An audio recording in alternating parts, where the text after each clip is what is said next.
You are sitting on a couch you don't even like. The game means nothing to you. You couldn't name a single player on either team an hour ago. And yet here you are, fists clenched, heart pounding, screaming at a television because a ball almost went into a net.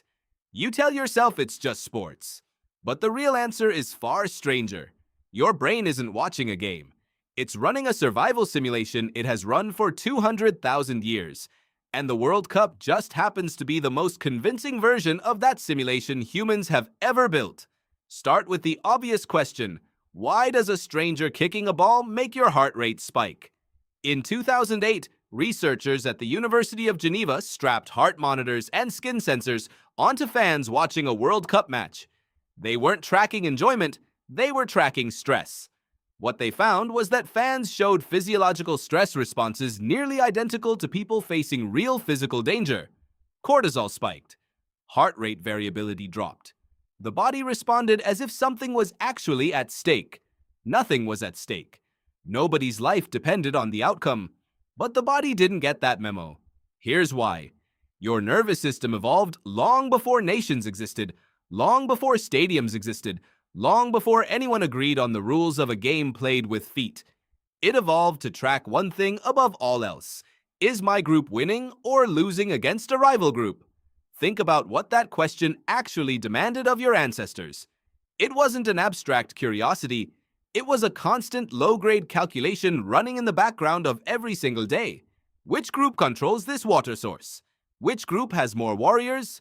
Which group is approaching from the ridgeline and are they friendly or not? Getting that calculation wrong didn't mean losing a game. It meant losing everything. So your brain built fast, emotional shortcuts for this exact problem. Shortcuts that didn't wait for slow, careful reasoning. Shortcuts that fired immediately, viscerally, before you even had time to think the thought, this is just a sport. For most of human history, that question wasn't symbolic. It was survival. Anthropologist Sarah Matthew has spent years studying conflict among the Turkana, a pastoralist society in East Africa, and her research shows something striking. Small-scale societies didn't just fight occasionally. Intergroup conflict was a near-constant feature of life, and the outcome of these confrontations determined who ate, who lived near water, who survived the season. Your ancestors who cared deeply about their group's success lived longer than the ones who shrugged it off. The ones who shrugged it off didn't pass on their genes as often. So you inherited the caring.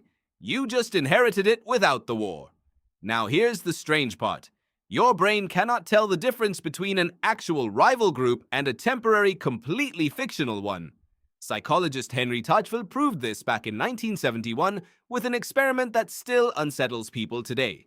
He took ordinary schoolboys, randomly split them into two groups based on something as meaningless as a coin flip, and gave the groups arbitrary labels. No history, no real conflict, no shared identity beyond the label itself. Within minutes, the boys started favoring their own group.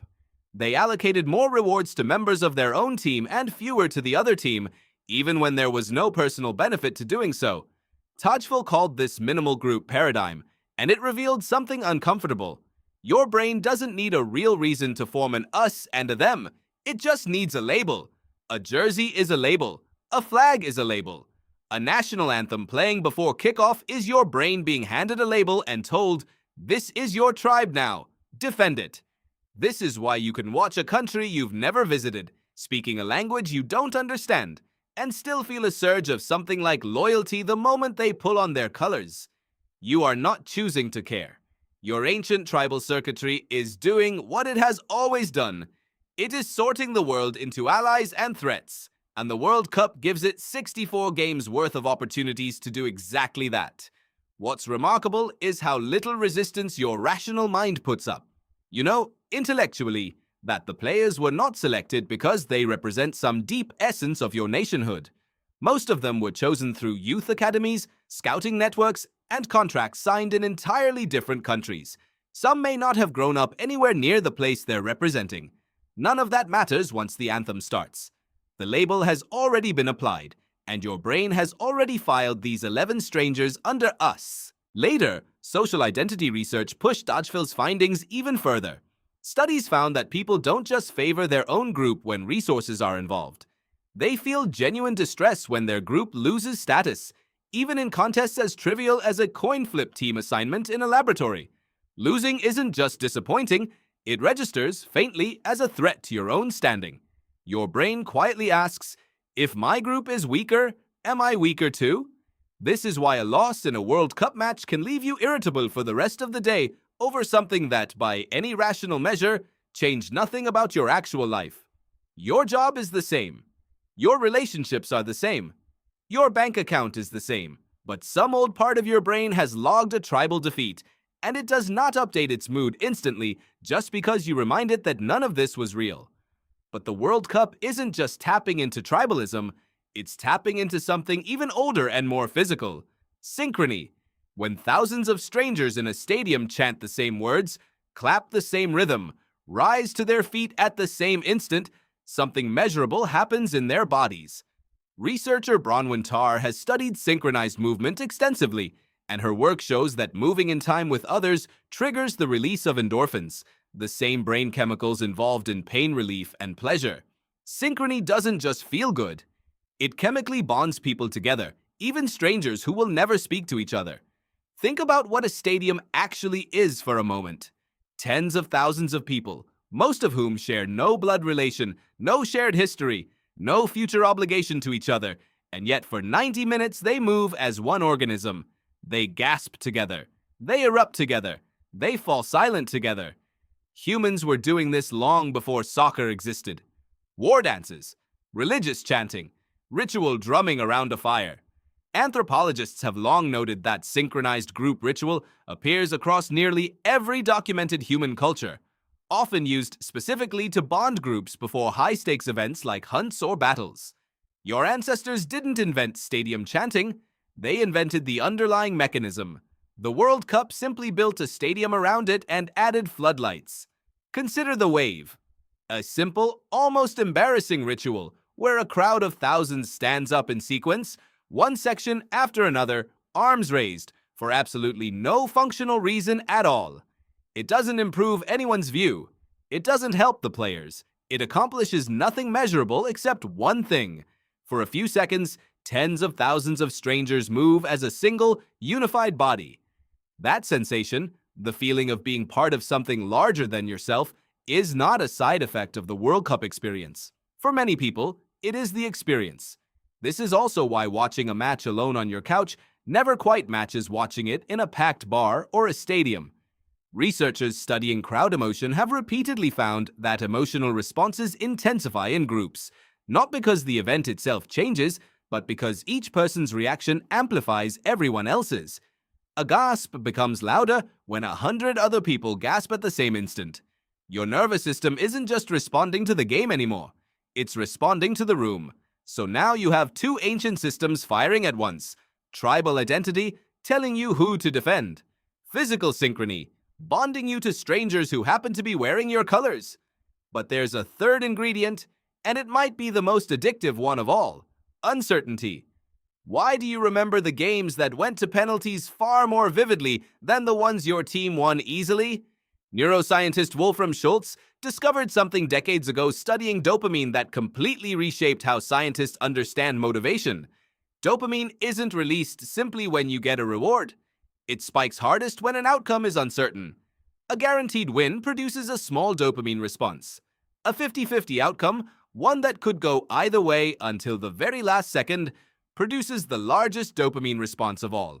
A penalty shootout is, neurologically speaking, almost engineered to maximize this effect. Two possible outcomes. No way to predict which one is coming. A ball, a foot, and roughly half a second of flight time deciding everything. Your brain isn't just watching the shootout. It's getting hit with one of the most potent reward uncertainty signals it can experience outside of actual gambling. This is why you can't look away even when you want to. This is why your stomach drops before the kick. This is why, win or lose, you remember that moment years later with more clarity than you remember whole months of your actual life. There's a reason this feels almost involuntary. Schultz's research showed that dopamine neurons don't just respond after an outcome. They respond in anticipation, ramping up during the build-up itself, the walk to the penalty spot, the silence before the whistle, the goalkeeper bouncing on his line.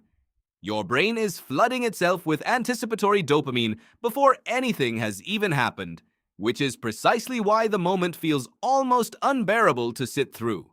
You are not overreacting to the kick. You are reacting accurately to your own brain chemistry, priming you for one of the most uncertain outcomes it will encounter all year. And uncertainty alone isn't enough. It has to be uncertainty that matters to your tribe. A coin flip with no stakes barely registers. A coin flip that decides whether your group advances or goes home produces an entirely different neurological event, because now uncertainty and tribal identity are firing through the same circuit at the same time. Put it all together and the picture becomes clear. The World Cup isn't successful because soccer is inherently more compelling than other sports. It's successful because it stacks three ancient survival mechanisms on top of each other, perfectly, almost accidentally. Tribal identity that doesn't require any real history, just a jersey. Physical synchrony that bonds total strangers in real time. Reward uncertainty that hijacks the same dopamine circuitry built for genuinely life-altering decisions.